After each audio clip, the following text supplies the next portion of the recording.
1990, nagkaroon na ako ng mga Pinoy na kaibigan na mahilig din sa trip ko. Parang tatlo kami noon eh. Una si Barnard, kaibigan ng ano yun eh, kaibigan ng ex-girlfriend ko dati. Tapos kilala niya. Tapos si Barnard naman may na-meet din ng isang Pinoy, si Andrew. So kami tatlo yung unang nag-hangout, tapos nanood kami ng mga unang concerts namin na magkakasama. Pero basta nung time na yun, nagtayo kami ng ano eh, parang grupo namin, yung parang meron kaming crew. Pero ano, basta tinawag, simple lang yung tawag, pinangalan namin ARM, parang ano lang, Alternative Rock Movement. Yun lang ang meaning nun. ARM. So siyempre meron kaming mga alias. Si Barnard, kasi ano yun eh, tagger, nagtatag yun eh. Talagang ginagamit niya, Gager kasi yung tirahan nila sa South Central LA, sa Gage Street. So yun yung pinaka name na ginagamit niya, si Gager.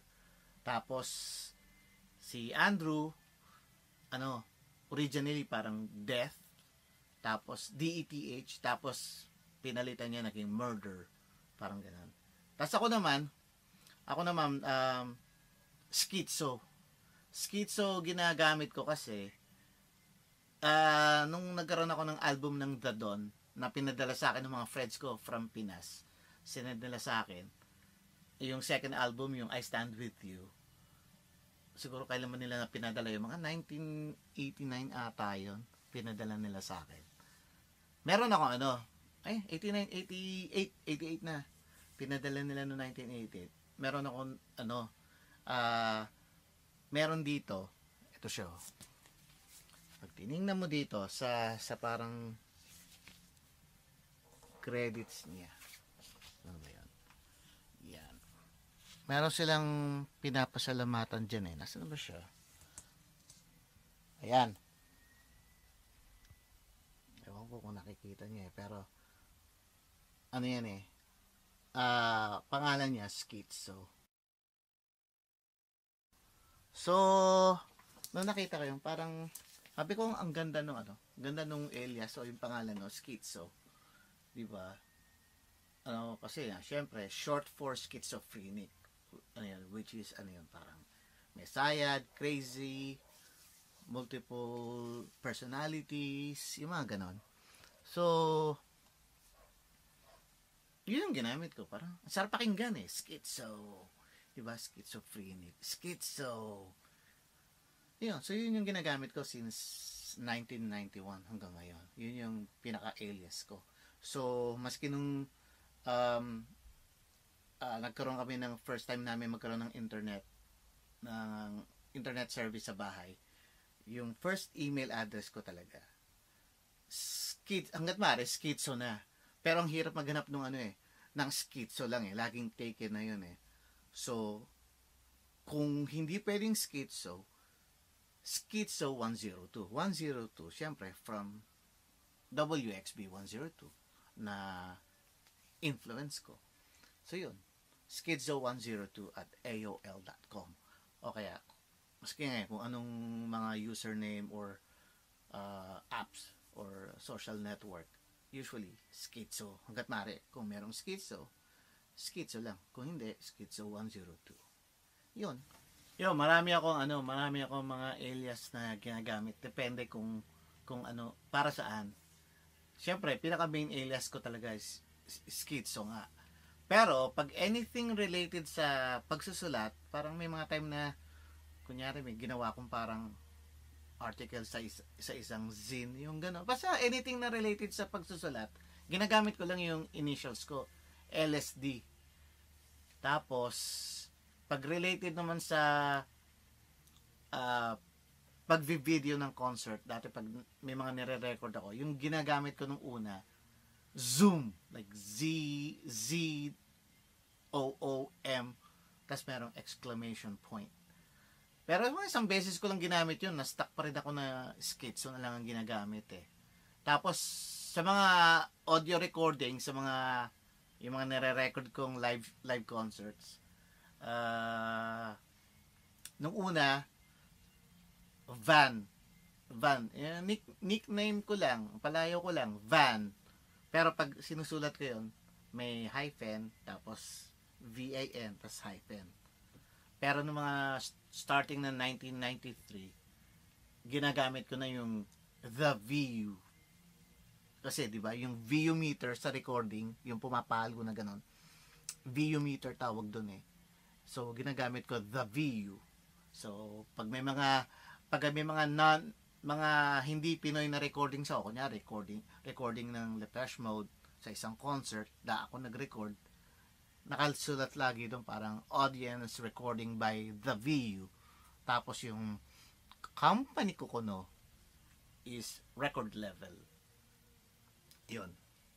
Pero pag yung mga Pinoy recordings, mga concert ng mga Pinoy ng mga banda, wala lang, ginagamit ko lang Schizo lang kasi wala lang. Ang hirap mag-isip ng mga alias eh. Damn.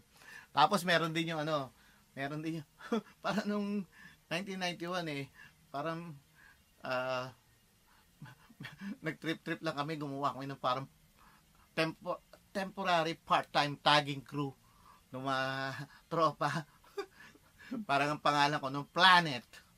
Pag meron kami sinulatan ako beta ko kung saan. Pag nilagay ko lang, Planet.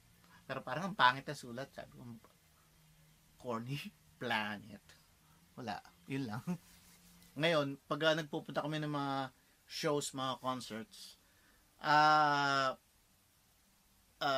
merong 3 or 4 things na must na dapat kong gawin. Hanggat maaari, kung kaya.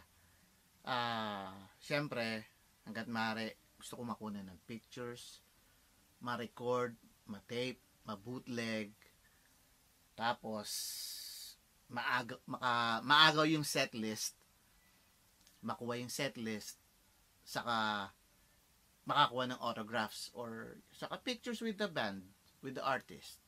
So yun yung parang main things na dapat magawa ko pag nagpupunta ako ng shows. Pero syempre hindi naman sa lahat ng pagkakataon pwede mangyari yun.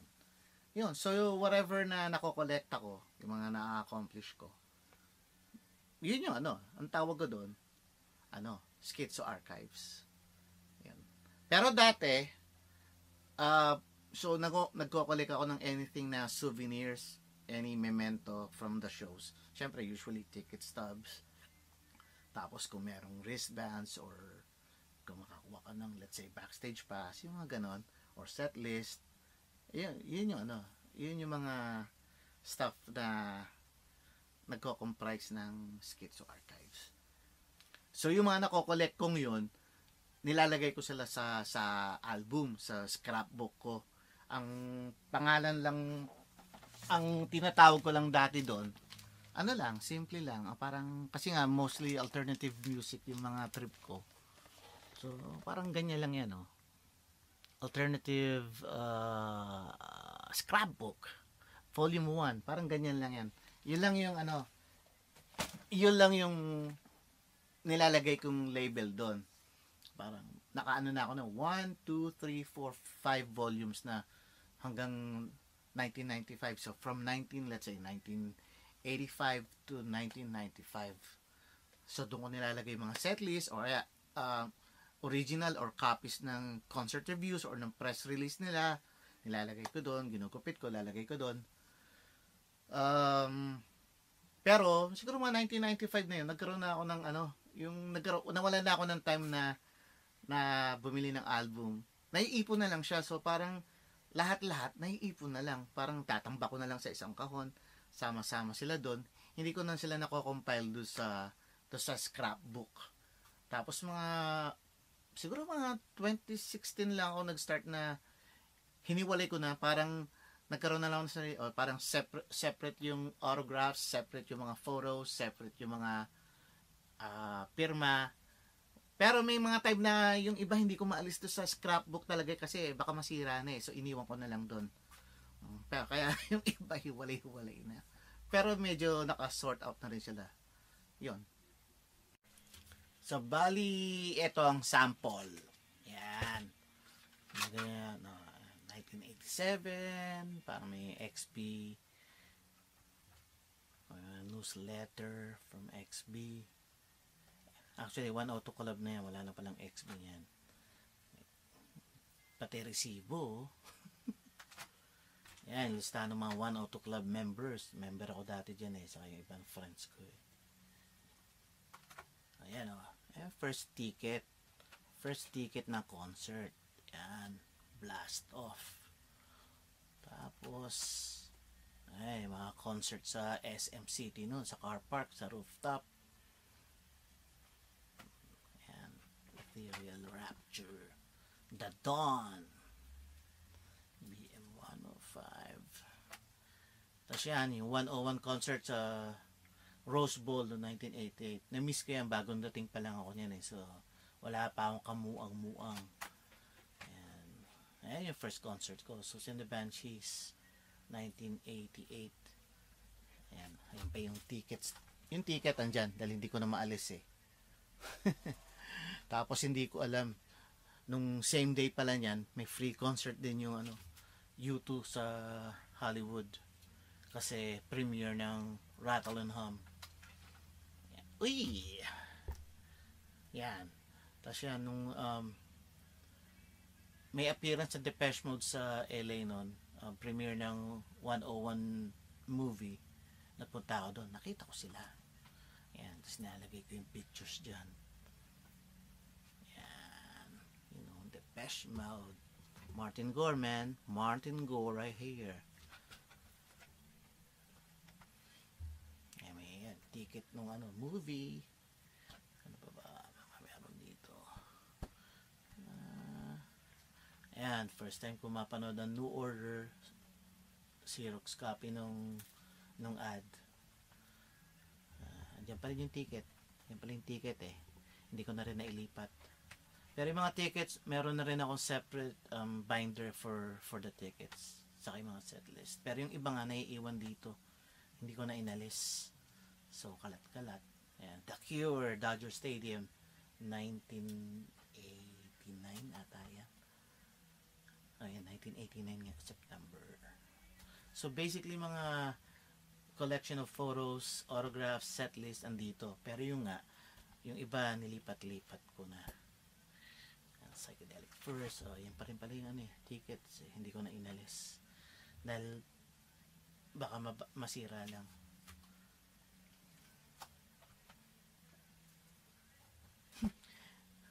Yung receipt ko ng nung bumili ako ng Violator na na LP, Depeche Mode, 1990 pa yan eh. Tapos yan yung may pictures ng Riot nung nagkaroon sila ng in-store appearance signing sa Beverly Hills.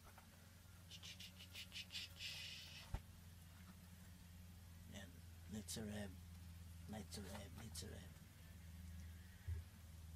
Yep, Depeche Mode. Yung autograph ng Nights a Rev. Kung hindi kita ba? Wag na, basta yun na yun.